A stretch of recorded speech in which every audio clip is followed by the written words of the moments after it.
Hey, before we begin, if you find yourself drifting off partway through tonight, that means something is working exactly as it should.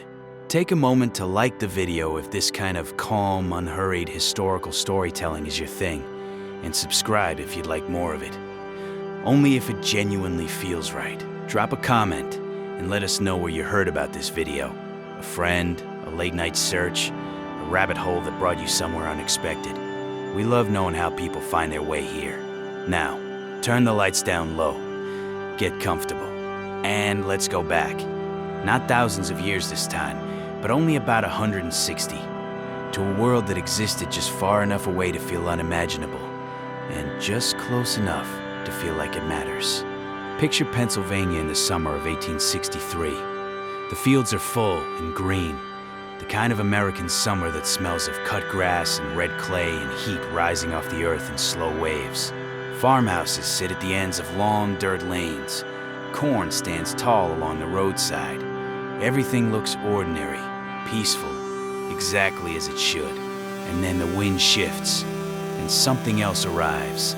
Something that has no name in the ordinary vocabulary of peacetime living. It reaches you before you can see the cause of it. It reaches you from roughly a mile away, and it changes the quality of the air completely. You notice it first as something layered, a composite smell your mind struggles to separate into its individual parts.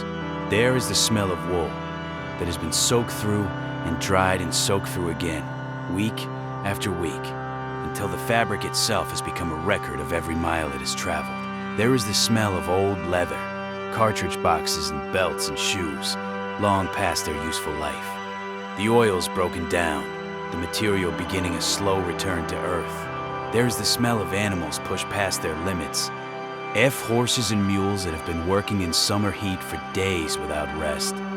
There is the smell of fires, dozens of small cooking fires burning things that are only generously called food.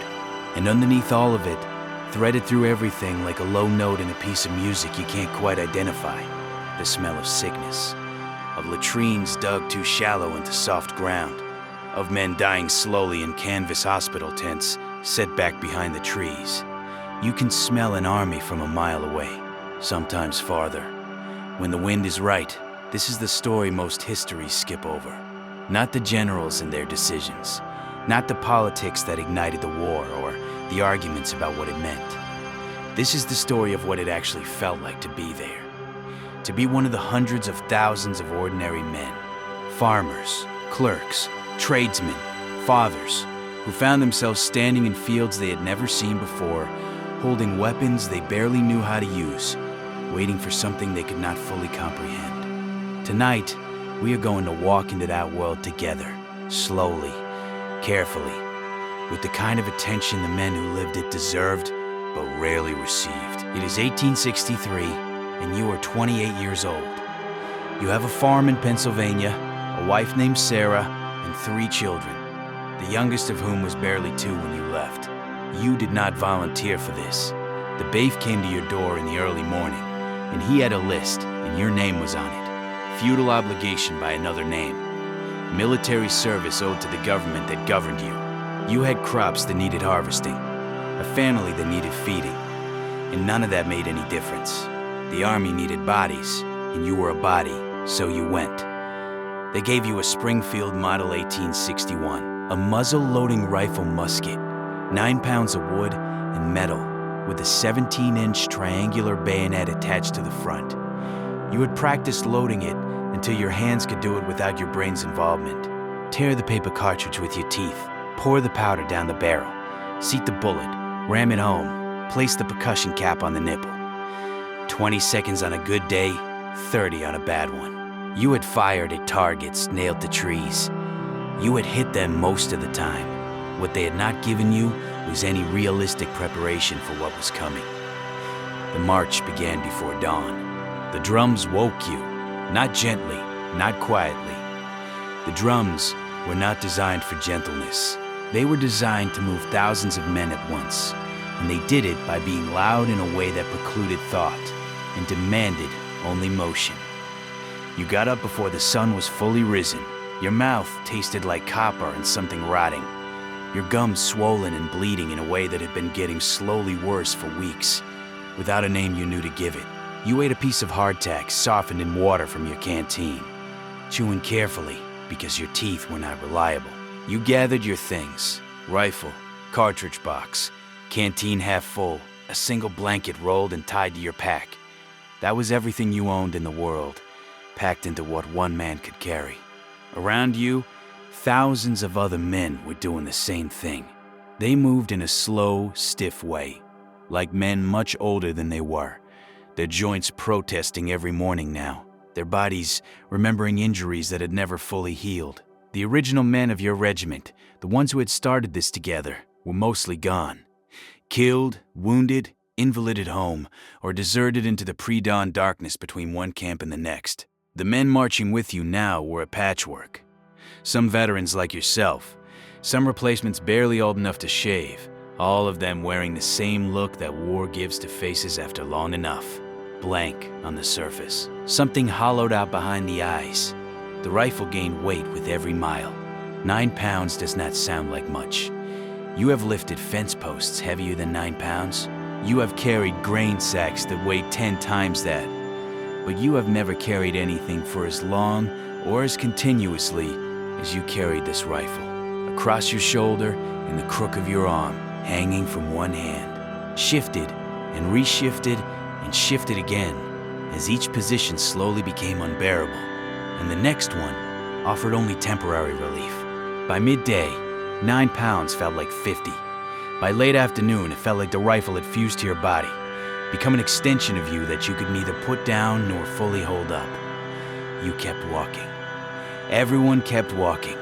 Stopping meant being left behind, and being left behind meant dying alone, and so your feet kept moving, one step after the next, through the heat and the dust and the smell. The roads were terrible. When it was dry, they were rutted and treacherous, full of holes that twisted ankles and gaps that caught boot heels. When it rained, and it rained regularly heavily, the kind of summer rain that arrives without warning and turns packed earth into thick, cold mud in minutes, the roads became something else entirely. The mud was not the thin kind that wipes off. It was deep and adhesive, and it had opinions about your boots. You would step forward, and the mud would hold your foot in place while your momentum tried to carry your body onward, and then you would feel the boot beginning to separate from the ground with a sound like something unpleasant. And sometimes the boot came with you, and sometimes it did not. Men walked barefoot when their boots gave out completely. Within days, their feet were raw and open wounded, and the infections that followed those wounds were not minor. The flies were constant, clouds of them, following the column, landing on any exposed skin, crawling toward the corners of eyes and lips and nostrils in ways that required continuous, exhausting vigilance. The lice were more insidious, invisible, persistent, present in every seam of every garment. The bites becoming itching that became infected, scratches that became small wounds, that sometimes became larger problems. The mosquitoes arrived at dusk and did not leave until dawn. Dysentery moved through the army like a slow fire. This is the part of Civil War history that the monuments don't commemorate and the paintings don't depict, but it is the part that killed more men than any battle. Contaminated water, from rivers that animals drank from and defecated in, from wells adjacent to shallow latrines, from standing pools and fields where thousands of men had camped, produced a disease so common and so relentless that men stopped mentioning it in their letters home, the way you stop mentioning the weather when the weather never changes. 20 trips to the latrine in a single day. The rapid loss of fluid and salt and strength, the cramping pain, the blood that sometimes appeared after the first few days. Men would keep marching through it because stopping meant being left, and being left meant dying. But the marching itself accelerated the deterioration. Men collapsed by the roadside, sometimes to be collected later, sometimes not. The Army's official records show that more Union soldiers died of disease than of combat wounds. The ratio was roughly 2 to 1. Nightfall brought cold and a specific prolonged kind of darkness. You have lived your whole life in a world lit by artificial light, the kind of world where darkness is never truly dark. or even at 3 in the morning, there is enough ambient glow to see the shape of the furniture in your room. The darkness of a Civil War camp at night was nothing like that. It was the darkness of fields far from cities, of a sky that showed its full depth without competition, beautiful in theory, terrifying in practice when you were standing watch at the edge of the camp with a rifle in hands that had gone numb 2 hours earlier, listening to every sound the woods made and trying to separate the innocent from the threatening. Tree branch or footstep, wind or breath. The watch rotations meant sleep came in broken fragments. 2 hours here, 3 hours there, interrupted by sounds and cold and the physical discomfort of the ground, which was always either too hard or too wet, or both. You slept in your clothes because you had no others. You used your pack as a pillow. You were asleep within seconds of lying down, which was the only mercy the exhaustion offered. And you were awake again before the dream had time to fully form, the drums already starting up in the darkness of the pre-dawn, demanding that you rise and do it all over again. The field was waiting. You don't remember the order to advance. You remember being in formation, and then you remember walking, and the distance between those two events is missing from your recollection the way the early part of an anesthetic disappears. The formation was supposed to be neat. The officers had spent all morning shouting about neat. But formations are neat on drill grounds, not in tall grass and uneven earth. Not when the men inside them are exhausted and frightened, and some of them are crying very quietly while they walk. You watch the tree line across the field resolve from a dark mass into individual trees, and then into the spaces between individual trees, and then into shapes within those spaces. Shapes that were wrong.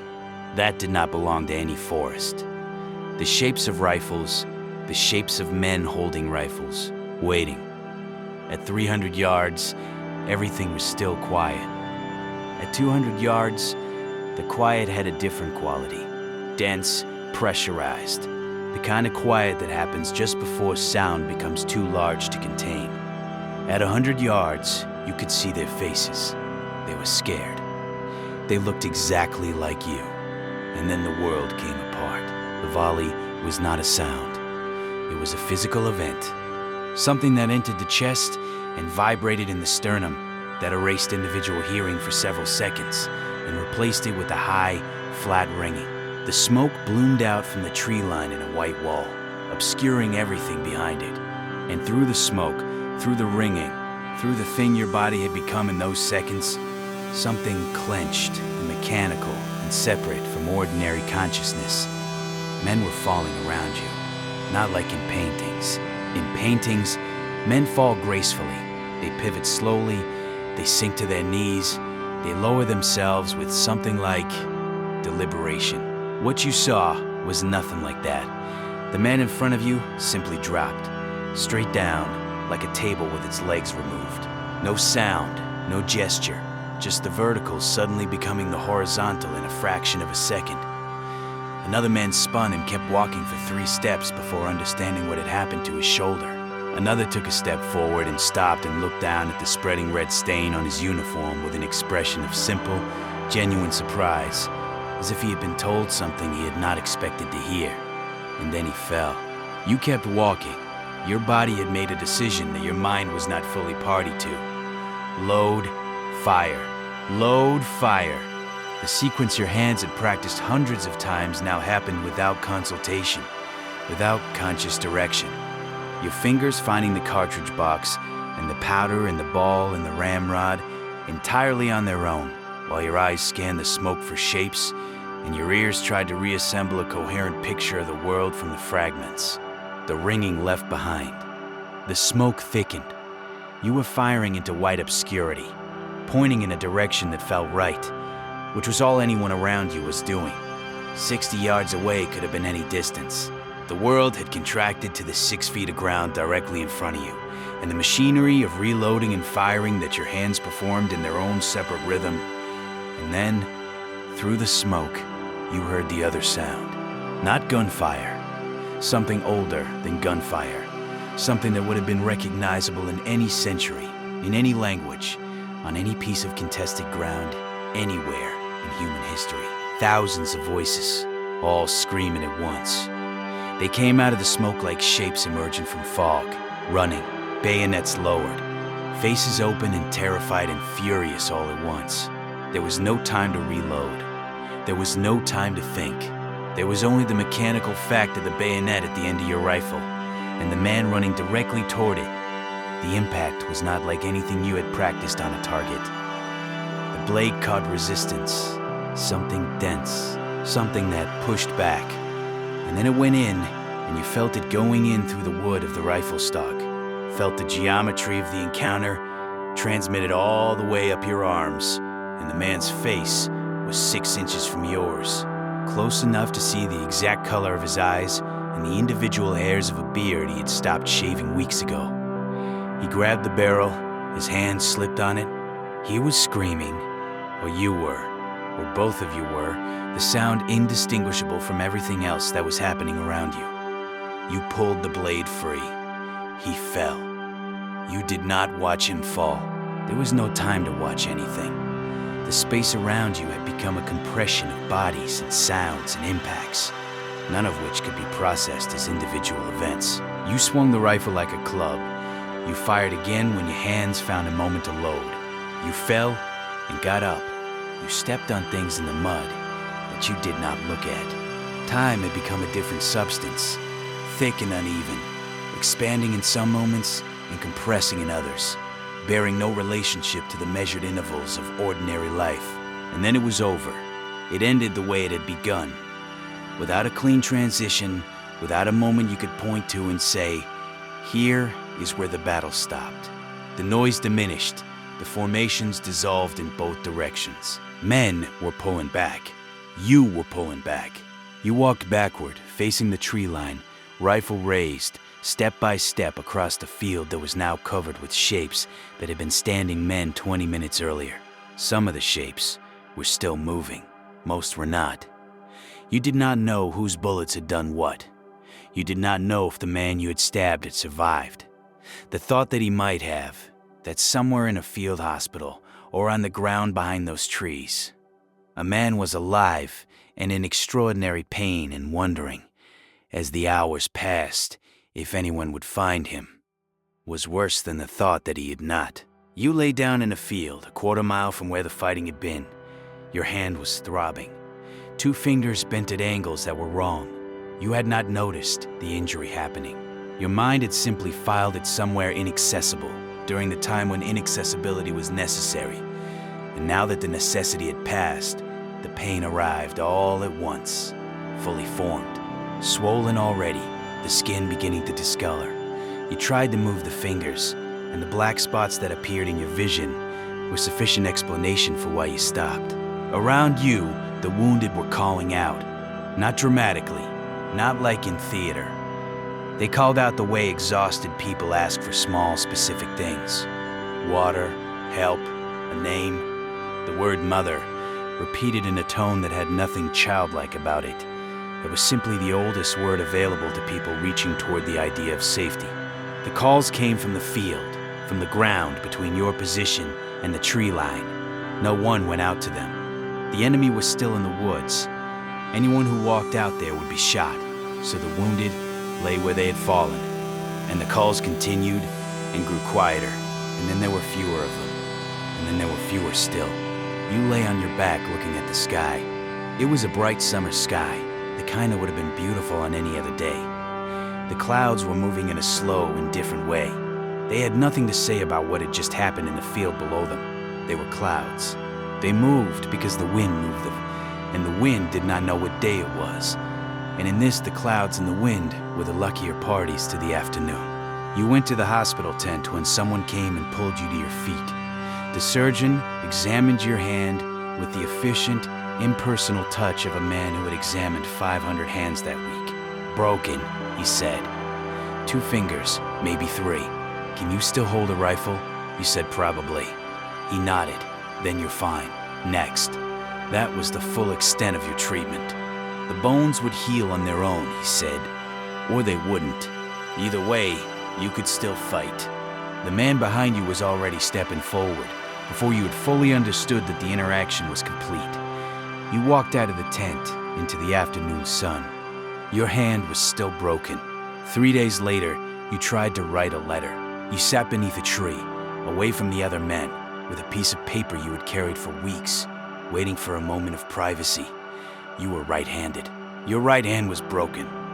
You held the pencil in your left hand and wrote with the slow, angular care of someone using an unfamiliar instrument.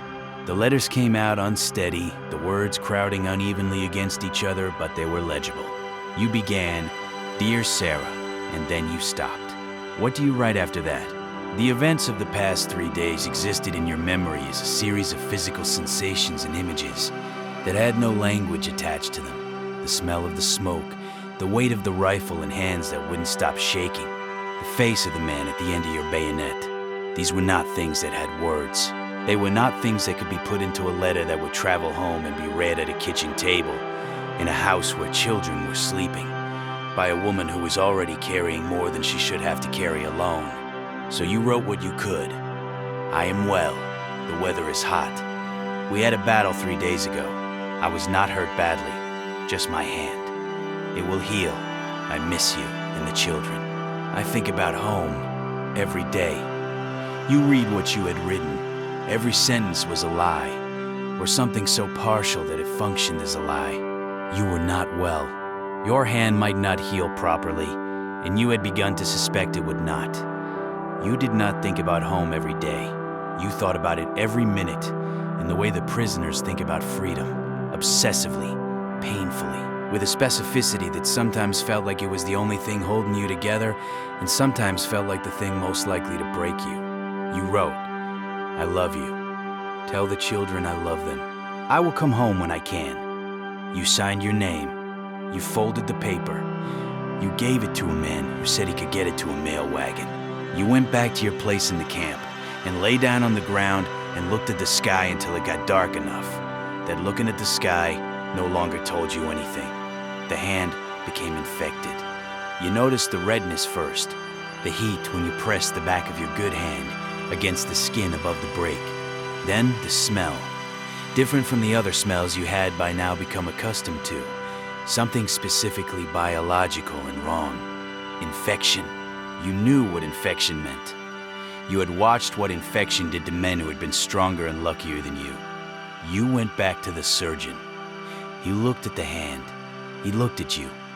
The choices he outlined were clinical and brief. He could amputate, take the fingers, possibly the hand, possibly more, depending on what he found once he began. That might stop the infection from spreading, or you could wait and see how fast it moved. If it reached your blood, you would die, slowly, painfully. He said this the way a farmer might describe a forecast, factual, without particular emotion, because emotion had been one of the first things used up. You stood outside the tent for a long time. You looked at your hand, the fingers you had used to hold your children, to do the morning milking, to write your name on documents, to press Sarah's hand at the church door on the day you married her. 3 of them, soon to be absent, sawn off and dropped in a bucket and buried somewhere near this camp that you did not know the name of, in a state you would not have been able to find on a map. You walked back into the tent. "Do it," you said. The surgeon did not offer you whiskey. He did not offer you laudanum. He said, "This is going to hurt." And then he began, and the world contracted to a single point of sensation that erased everything else. Past, future, identity, all of it, leaving only the present moment and what was being done to your body in it. You screamed until your voice gave out, and then you made sounds you had not known you could make. And then the surgeon pressed the hot iron to the stumps, and you smelled your own flesh, and you lost consciousness with something that, from outside, might have looked like gratitude. When you woke up, you were outside the tent. The bandage on your hand was already wet through. You sat up. The world tilted, steadied, tilted again. You looked at the shape under the bandage, the new shape of your hand, and you began to cry. Not theatrically, not with the particular eloquence that grief sometimes achieves in common circumstances. Just the involuntary leaking of the face in response to an irreversible fact. 3 fingers gone. Winter came to Virginia, and the army stopped moving. You were camped in low country near a river. This seemed to be what was required, so you did it. And one night, you watched a man leave. He moved carefully through the dark, the kind of careful movement that announces its own awareness of being watched. He was carrying his pack. He was not going to the latrine. You were on watch. You were 20 feet away, your hand tightened on your rifle. You watched him reach the edge of the camp. He paused at the tree line. He turned back, and for a moment you thought he could see you in the dark, though you were standing in shadow. He looked in your direction. He did not say anything. He turned and walked into the trees. You did not call out. You said nothing to your replacement when they came at the end of your watch. You lay down. You looked at the ceiling of the tent and thought about where he might be going, how many miles it was, what the roads were like in January. You hoped he made it. 3 days later, they brought him back. His hands were tied. His face was bruised. They walked him through the camp with a deliberateness that made clear the walk itself was part of the message. Everyone was ordered to watch. This is what happens. The charges were read. The sentence was stated. The firing squad was 12 men standing in a line who had also not wanted to be there. He did not speak when they offered him the chance. He just looked at the ground. You watched. Everyone watched. The sound of the rifles was familiar, and then it was over.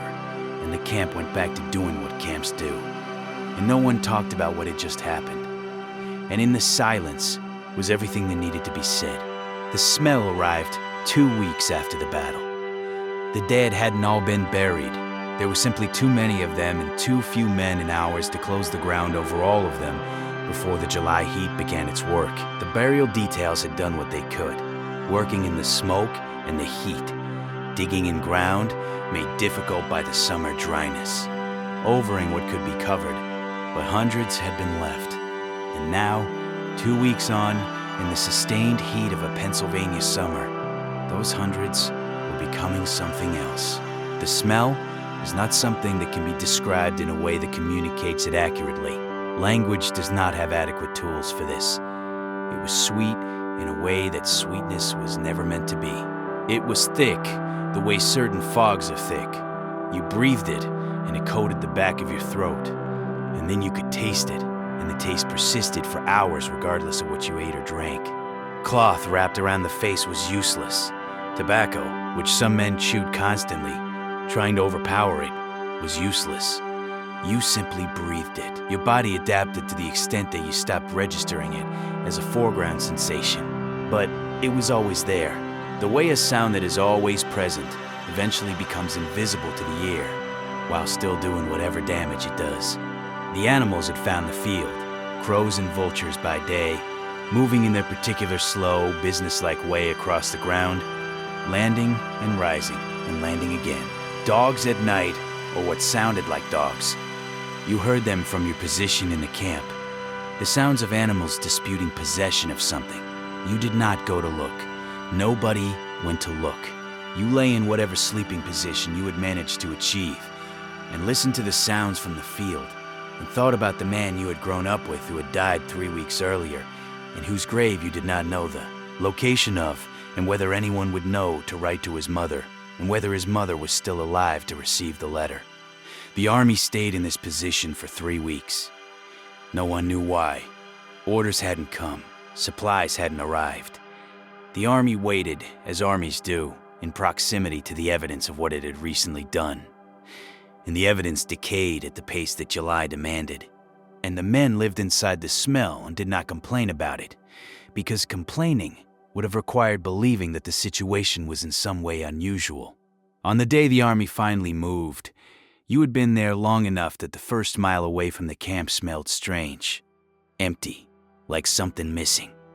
It took 2 full days of marching before the smell stopped being present in your mind's perception of the air, though it had been absent from the actual air for most of that time. And even then it came back at unexpected moments. A warmth in the summer air, a certain quality of still humidity, your body making an association it would go on making for years. You were sick by November. The cough had been building since September, arriving first as something minor, and gradually becoming something that defined the days, deep and rattling.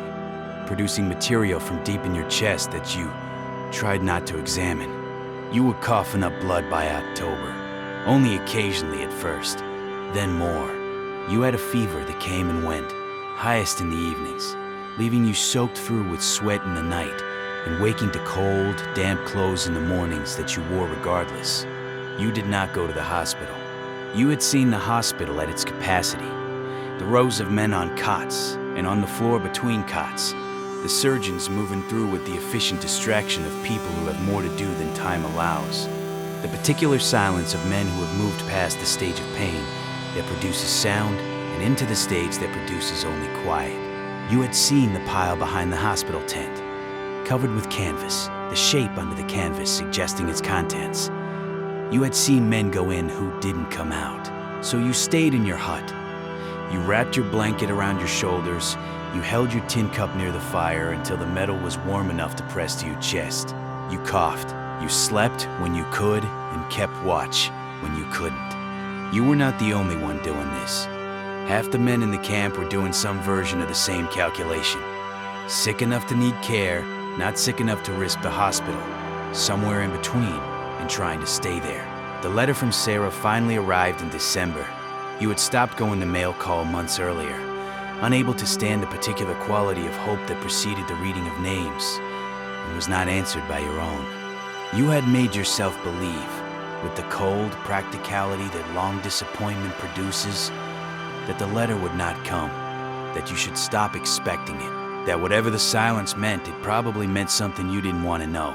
And then a man in your company found you and said your name had been called, and here was the letter, folded and slightly damaged from its journey, the handwriting on the outside unmistakably Sarah's. You sat with it for a while before you opened it. The contents were ordinary in the way that the contents of letters from home are always ordinary. News of the farm, news of the children, the youngest learning words now, the harvest adequate though not what it should have been, a neighbor helping with the mending fences that you would have done yourself. She was well. She was managing. The children were well. She had been writing every week, and the letters must not have been reaching you, and she hoped this one would. She ended it. Come home soon. We are waiting for you.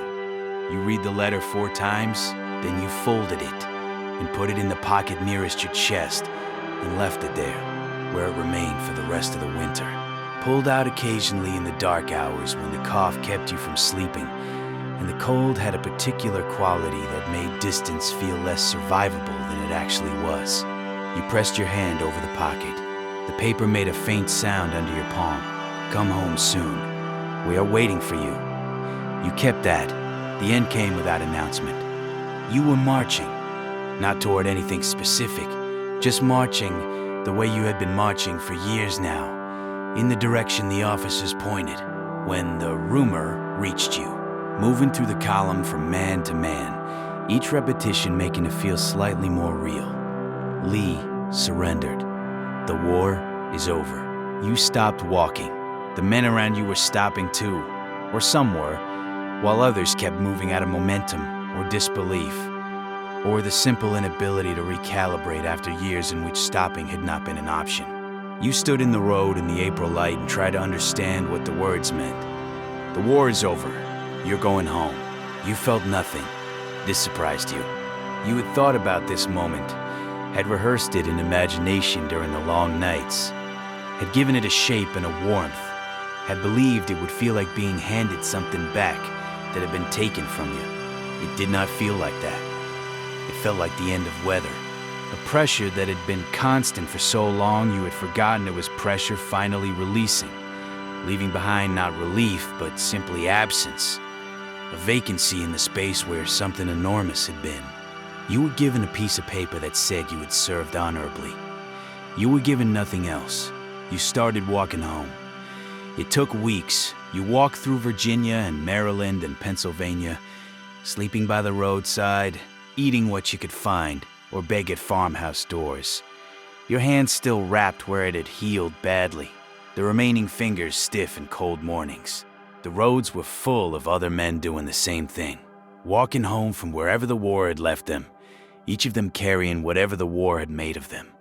which was not what they had been when they left. You recognized roads toward the end, a particular hill, a crossroads with a tree you had climbed as a boy, the smell of the specific valley air. You stood outside your own front door for a long time before you opened it. Sarah was inside. She was mending something at the table. She looked up when the door opened. For a moment, one long, particular moment that you would think about for the rest of your life. She did not know who you were. You had left a man of 28 with all his fingers and most of his hair, and the particular way of carrying yourself that comes from being well-fed and well-rested and not yet acquainted with certain things. The man standing in her doorway was older by decades than the years accounted for. Then she recognized you. She came across the room. She put her hand on your face. Her hand was warm in a way that your skin had forgotten warmth could feel. "You're home," she said. You nodded. She held you. You stood in her arms. Stiff at first, you had forgotten how to be held, had forgotten what it meant to let someone else hold the weight for even a moment. And then, slowly, something in you conceded. You put your face against her hair. You felt her crying. You did not cry. You were not sure you still could. But you stood there, in the doorway of your own house, in the particular light of an April evening in Pennsylvania. And you were home, though home was not quite the same shape it had been when you left, and neither were you. The first weeks were the strangest. The physical world of home was exactly as you had carried it in memory. The particular creak of the floorboard near the door, the way the light came through the east window in the mornings, the smell of the fire in the kitchen, which was different from every other fire you had been near for 2 years, because it smelled like the specific wood from the specific trees at the back of your specific property. A smell so particular. You had not known it was particular until the moment you smelled it again, and your chest did something unexpected. But you moved through this familiar world like a visitor. You sat at your own kitchen table and could not quite locate yourself there. You lay in your own bed and woke 3 times a night from sounds that weren't there. Your hand reaching for a rifle that wasn't there. The old alarm of the watch taking several seconds to discharge before your mind could reassemble the fact of where you were. Sarah would put her hand on your arm in the dark. "It's all right. You're home." You would lie still, listening to the ordinary sounds of the house, the settling of the walls, the distant sound of one of the children moving in sleep, and try to match those sounds to the correct category. The category called safe, which your body had forgotten, contained a nighttime chapter. The children were shy of you at first. Your eldest remembered you, but watched you with a careful attention that children apply to things they are uncertain about. Your youngest, who had been 2 when you left and was now almost 5, regarded you with the polite wariness a child extends to a known but unfamiliar adult. "You are my father," his face said. "I have been told this. I accept it. But I do not yet know what that means in practice." You did not press him. You moved slowly through the house. You sat near the children rather than reaching for them, letting them close the distance at whatever pace they chose. By the end of the second week, the youngest had climbed into your lap without preamble and gone to sleep there, and you sat very still for an hour rather than risk disturbing him. Your hand was the most visible thing. People did not know whether to acknowledge it or pretend they hadn't noticed, and so most of them chose a territory somewhere between glancing at it and then at your face, and then at something else, performing the small social kindness of treating it as unremarkable. You appreciated this. The hand worked adequately for most things. There were tasks it could no longer do, and those tasks had been redistributed to whatever solution Sarah and the farm had developed in your absence, and that was fine. You lay in your own bed and woke 3 times a night from sounds that weren't there, your hand reaching for a rifle that wasn't there, the old alarm of the watch taking several seconds to discharge before your mind could reassemble the fact of where you were. Sarah would put her hand on your arm in the dark. "It's all right. You're home."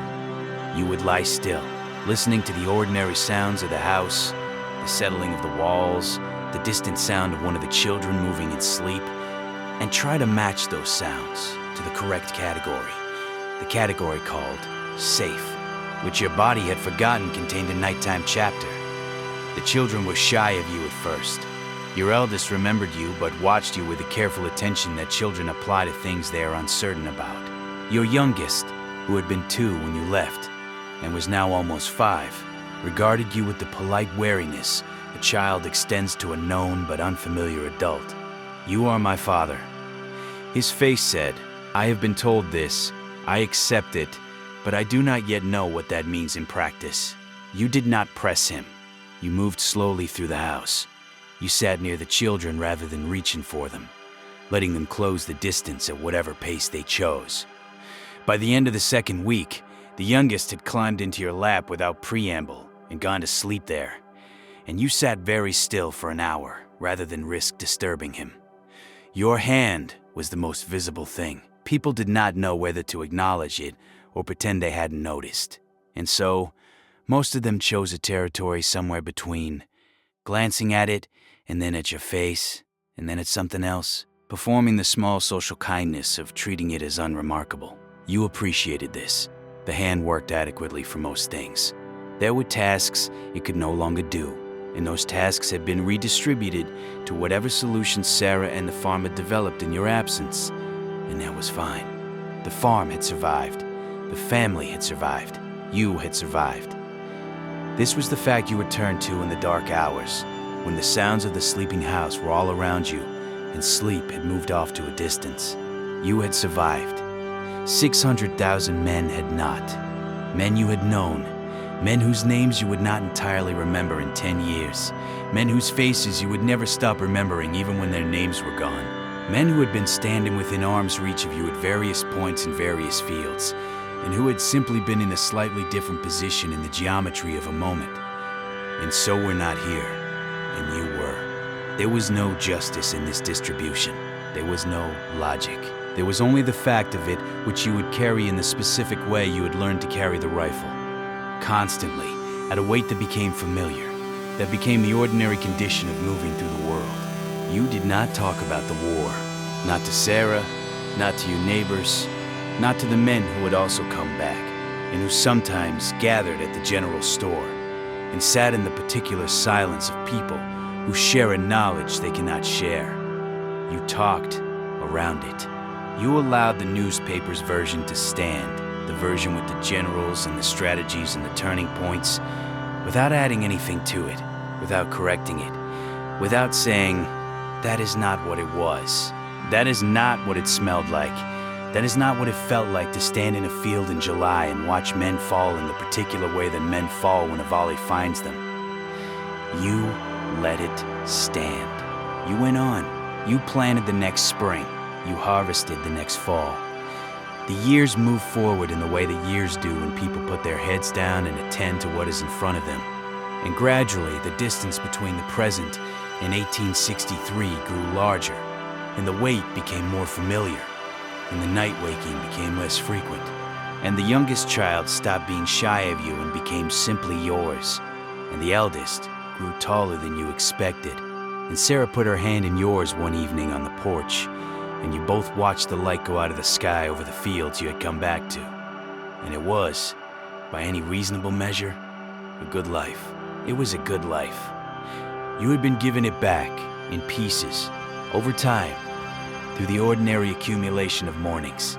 And you knew, in the way that people who have been near the alternative know, what it was worth. The Civil War ended in 1865. More than 600,000 men died. Hundreds of thousands more carried wounds home, the visible kind. And the other kind, the kind that don't show up in surgeons' reports or pension applications, or letters home because there were no words for them yet. No categories. No official acknowledgement that what happened to a man on those fields followed him back inside his own house and stayed there. The battles are remembered. The generals are commemorated in bronze on horseback in town squares across the country. The causes and consequences are taught in classrooms and debated in books, but the individual texture of it, what it smelled like, what it felt like to stand in a field watching shapes in the smoke become men running towards you, what it cost to come home carrying things that couldn't be set down, that is harder to hold on to, harder to pass on. The men who lived it mostly didn't talk about it. not the way it actually was. They told the versions that were possible to tell, that could be contained in language, that wouldn't require the listener to go somewhere no one wanted to go. They carried the rest quietly until they died. Let the room settle around you now. Let the sounds of the house come back. The ordinary, peaceful sounds of a place that is warm and safe and yours. Whatever you are lying on, let it be comfortable. Let the distance between you and 1863 feel like exactly what it is. Enormous, unbridgeable, the full weight of a century and a half of time. Those fields are grass now. The trenches have been absorbed back into the earth. But somewhere in the record of what it means to be human, in the long, complicated account of what people have endured and survived and carried forward, those men are still present, still walking in the heat, still lying on cold ground looking at stars that didn't care about any of it, still reaching for a letter that might arrive and might not, still standing in the smoke of a field that will have a name in history books, while they remain nameless, unnamed, one figure among thousands, entirely real. Sleep well. You made it to morning. So did they, most of them. And that is not a small thing. If tonight's journey into history left you with something, a sense of the weight of ordinary human endurance, the particular quiet of a story told without flinching, please consider leaving a like and subscribing if you haven't already. It helps this channel find the people who might need exactly this kind of company at the end of a long day. We'll be here next time, somewhere else in history and just as close to home.